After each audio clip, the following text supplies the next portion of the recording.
Memang Allah Subhanahu wa taala memberikan keutamaan pada satu waktu, pada satu tempat. Di waktu seperti hanya bulan-bulan haram, tempat seperti tanah haram yang di dalamnya kemudian ada kemuliaan yang diberikan oleh Allah Subhanahu wa taala. Ya, itu adalah satu keutamaan yang diberikan oleh Allah Subhanahu wa taala. Kita tentu menginginkan untuk mendapatkan kemuliaan yang diberikan oleh Allah Subhanahu wa taala.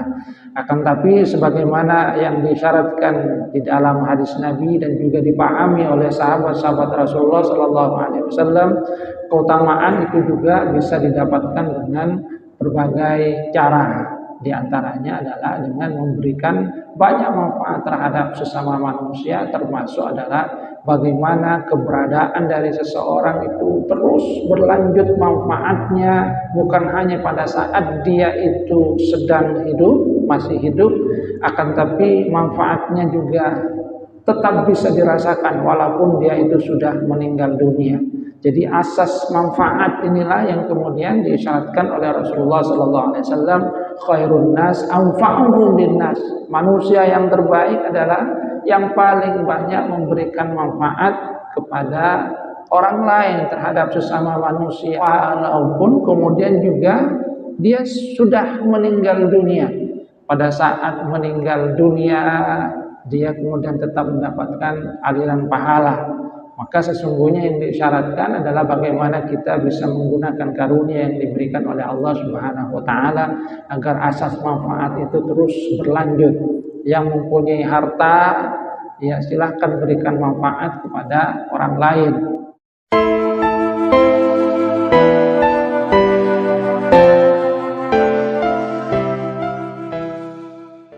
Assalamualaikum warahmatullahi wabarakatuh. Innal hamdalillah nahmaduhu wa nasta'inuhu wa nastaghfiruh wa na'udzu billahi min shururi anfusina wa min sayyiati a'malina may yahdihillahu fala mudilla lahu wa may yudlil fala hadiya lahu. Asyhadu an la ilaha illallah wahdahu la syarika lahu wa asyhadu anna Muhammadan 'abduhu wa rasuluhu la nabiyya ba'dahu. Allahumma salli ala Muhammad wa ala ali Muhammad kama sallaita ala ali Ibrahim innaka Hamidum Majid.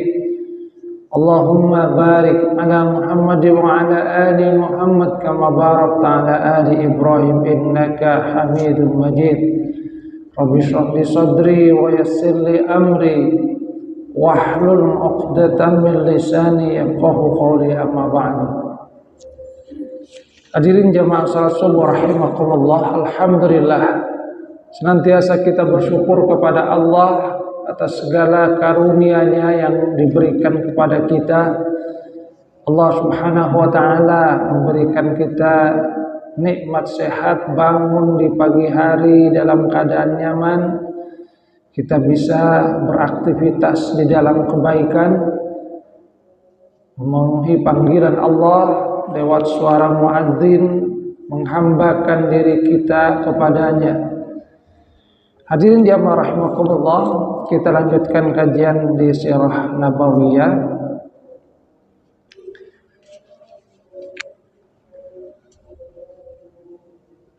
Di hari kedua dari penaklukan kota Mekah, Rasulullah sallallahu alaihi wasallam itu menyampaikan khutbah di hadapan masyarakat. Beliau memulai dengan hamdalah kepada Allah Subhanahu wa taala, pujian mengagungkan Allah Subhanahu wa taala. Kemudian beliau membicarakan tentang kesucian tanah Mekah. Beliau katakan, ya ayuhan nas, wahai manusia, sesungguhnya Allah telah menjadikan Mekah itu sebagai tempat yang suci sejak penciptaan langit dan bumi. Ia adalah tempat yang suci dengan kesucian dari Allah hingga hari kiamat. Maka tidak halal bagi siapapun yang beriman kepada Allah dan hari akhir untuk menumpahkan darah padanya atau menebang pepohonannya. Dan hari ini kesucian itu telah kembali sebagaimana kemarin, maka kata Rasulullah sallallahu alaihi wasallam, "Falyuballighu syahidu al-ghaib." Hendaklah yang hadir itu menyampaikan pesan ini kepada yang tidak hadir. Dalam riwayat yang lain dikatakan, jangan dipotong durinya, jangan diburu binatang buruannya, tidak boleh memungut barang yang terjatuh kecuali bagi yang mengaku sebagai pemiliknya, serta tidak boleh dipotong rumputnya. Hadirin jamaah rahimakumullah, di dalam khutbah ini Rasulullah sallallahu alaihi wasallam menegaskan tentang kesucian tanah Mekah sebagai satu tempat yang memang dimuliakan oleh Allah Subhanahu wa taala. Jadi memang Allah Subhanahu wa taala itu memilih ada tempat-tempat yang diistimewakan oleh Allah Subhanahu wa taala, seperti halnya tanah Mekah. Ada waktu-waktu yang juga Allah Subhanahu wa taala muliakan, seperti halnya bulan-bulan haram ini, Dzulqa'dah, Dzulhijjah, Muharram, yang kemudian merupakan bagian dari bulan-bulan haram yang kedudukannya di sisi Allah Subhanahu wa taala itu tinggi, di mana ketika Allah Subhanahu wa taala memberikan keutamaan pada satu tempat, pada satu waktu, maka amal baik di dalamnya itu kemudian biasanya dilipat gandakan. Seperti halnya pada bulan-bulan haram, maka kemudian amal ibadah yang ada di dalamnya itu lipat gandakan dibandingkan dengan amal ibadah di bulan-bulan yang lainnya.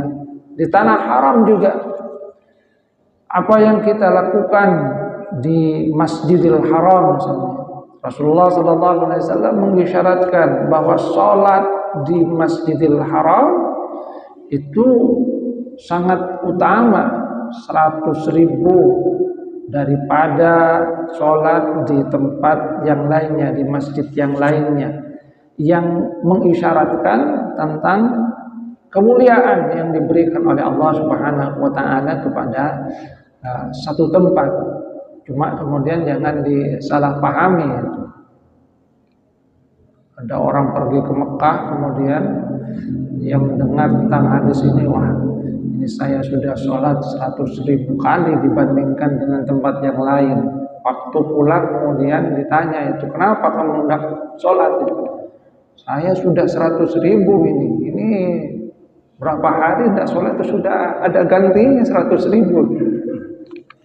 Bukan itu maksudnya. Jadi kebaikan yang ada di dalamnya itu dilipat gandakan oleh Allah Subhanahu wa taala. Akan tetapi tentu saja ketika Allah Subhanahu wa taala memberikan kemuliaan pada satu waktu, pada satu tempat, maka kesucian di waktu itu, kesucian di tempat itu juga harus dijaga, sebagaimana yang diisyaratkan oleh Rasulullah sallallahu alaihi wasallam dalam khutbahnya itu. Beliau katakan, di tempat yang suci, maka perbuatan dosa di tanah haram tentu saja itu juga sangat besar dibandingkan dengan tempat-tempat yang lainnya. Perbuatan dosa yang dilakukan di tanah haram itu berbeda dengan perbuatan dosa yang dilakukan di luar tanah haram. Perbuatan dosa yang dilakukan pada bulan-bulan haram itu tentu saja juga berbeda dengan perbuatan dosa pada waktu-waktu yang lainnya. Yang kata para ulama, ketika Allah Subhanahu wa taala memberikan kemuliaan pada satu waktu, pada satu tempat, maka kita dianjurkan untuk melakukan banyak kebaikan di dalamnya, karena Allah Subhanahu wa taala akan melipat gandakan amal yang kita lakukan berupa kebaikan. Dan hendaknya kita menghindarkan diri dari perbuatan-perbuatan yang dilarang oleh Allah Subhanahu wa taala. Karena kata para ulama, akibat buruknya itu juga tentu saja akan lebih besar, dosanya juga lebih besar dibandingkan dengan waktu-waktu yang lainnya, dibandingkan dengan tempat yang lainnya. Makanya berkaitan dengan bulan haram, Allah Subhanahu wa taala itu kan memberikan satu pesan, fala tadzlimu fihinna anfusakum. Jangan kalian menzalimi diri kalian di waktu-waktu ini, di bulan-bulan haram. Satu pesan yang langsung disampaikan oleh Allah Subhanahu wa taala. Makanya sampai ada cerita, ada sahabat di antara sahabat Rasulullah sallallahu alaihi wasallam yang rumahnya itu bagian depannya itu masuk wilayah tanah haram, sementara bagian belakangnya itu di luar tanah haram. Nah, ketika melakukan amal ibadah itu dilakukan di wilayah yang masuk tanah haram itu. Tapi pada saat mau tengkar ke belakang dulu, dia tidak termasuk ke dalam bagian dari tanah haram. Jadi memang kemudian tanah suci ini harus dijaga kesuciannya. Hadirin jamaah rahimakumullah. Cuma kemudian kita akan mendapatkan kenapa sahabat-sahabat Rasulullah sallallahu alaihi wasallam itu tidak semuanya berdiam di tanah suci Mekah. Mereka itu menyebar ke berbagai wilayah. Ini sesungguhnya juga harus membuat kita paham bahwa yang namanya pahala dari Allah Subhanahu wa taala, kebaikan di sisi Allah Subhanahu wa taala itu didapatkan dengan banyak cara. Para sahabat Rasulullah sallallahu alaihi wasallam itu memahami tentang apa yang diisyaratkan oleh Rasulullah sallallahu alaihi wasallam, bahwasanya ketika sholat di Masjidil Haram itu pahalanya itu sangat besar dibandingkan dengan tempat yang lainnya. Bahwasanya tanah haram adalah tanah yang suci, kesucian yang harus dijaga di dalamnya, amal ibadah dilipat gandakan di dalamnya, sebaliknya perbuatan yang tidak baik juga dilipat gandakan dosanya. Akan tapi mereka juga mengetahui bahwa yang namanya amal ibadah, keutamaan di sisi Allah Subhanahu wa taala itu bukan hanya berkaitan dengan persoalan ibadah mahdoh kepada Allah Subhanahu wa taala, akan tapi hal-hal yang lainnya. Maka ketika sahabat-sahabat Rasulullah sallallahu alaihi wasallam menyebar ke tempat yang lainnya, sesungguhnya mereka kan juga menyadari bahwa kebaikan itu juga diraih dengan hal-hal yang lainnya, seperti halnya menyebarkan dakwah, menyebarkan ilmu. Maka apa yang dilakukan oleh sahabat-sahabat Rasulullah sallallahu alaihi wasallam ketika mereka itu berpencar ke berbagai wilayah di dalam rangka untuk menyebarkan dakwah Islam, itu juga merupakan bagian dari amal yang utama yang itu diperintahkan oleh Rasulullah sallallahu alaihi wasallam. Yang amal itu berkaitan dengan hubungan dengan manusia, kemanfaatan seseorang di dalam kehidupannya.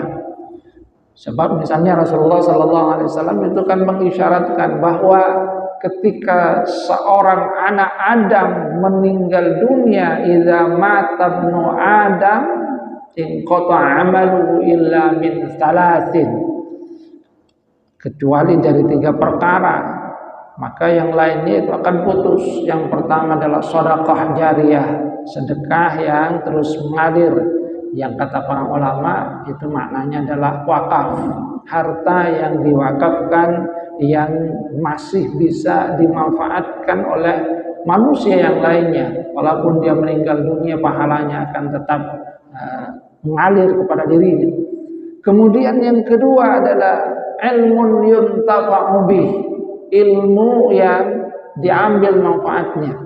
Dan inilah yang sesungguhnya yang dilakukan oleh para ulama, sahabat-sahabat Rasulullah sallallahu alaihi wasallam ketika mereka itu menyebarkan risalah Islam ke berbagai wilayah. Maka keutamaan dari dakwah yang mereka sampaikan itu akan terus mengalir kepada mereka walaupun mereka sudah meninggal dunia. Kalau sholat di Masjidil Haram misalnya, ketika mereka meninggal dunia sudah selesai pahala yang mereka dapatkan.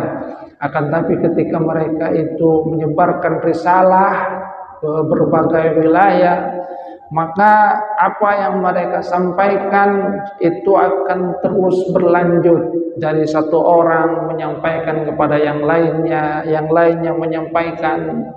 Maka di dalam apa yang disampaikan oleh Rasulullah SAW itu kan juga ada pesan, fal yuballighu syahidu al-ghaib. Yang hadir itu hendaknya menyampaikan informasi ini kepada yang tidak hadir, kepada yang berhalangan pada waktu itu.